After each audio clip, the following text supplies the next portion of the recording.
Unfortunately, nandito na naman tayo sa Cubao.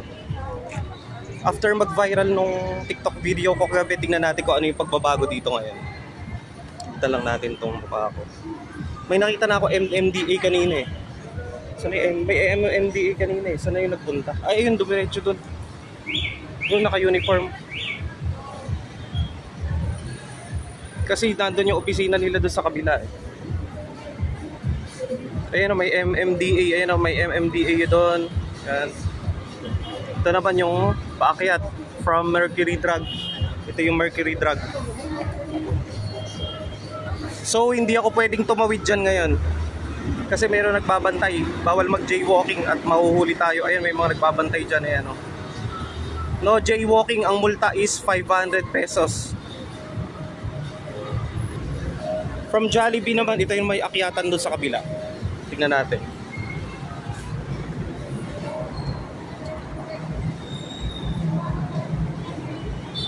Ayan, mayroong mga taong lingon ng lingon. Ito yung paakyat from Jollibee. Ayan. Ito yung papunta ng Sogo. Ayan.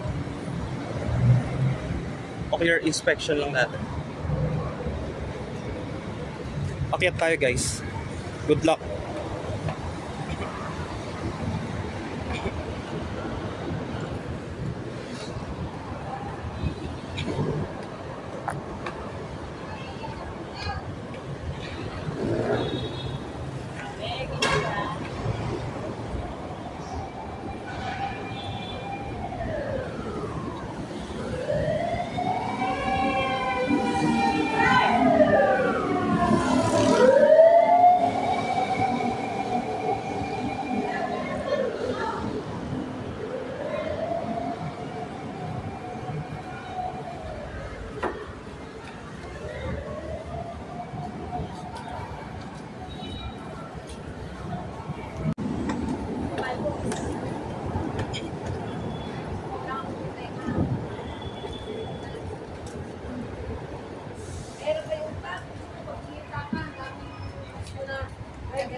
Pababa na tayo nung pa 5 star.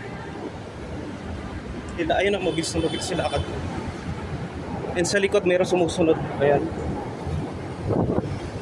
Dito ako mismo nadukutan guys sa pagbaba ng papuntang 5 star. As you can see, may sumusunod nga sa akin sa likod. Ayan.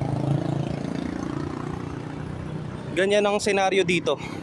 Just so you know, hindi tayo nagpapapansin dito sa social media for nothing. We're just warning people. Eh, may namamalimos dito sa video. We are warning people. Hindi po tayo nagpapa-epal lang dito. Sana yung nag-viral nating video mabigyang pansin ng City Government of Quezon City. Ayan na. Dito ka na lang tayo riin. Bye-bye. Ingat guys.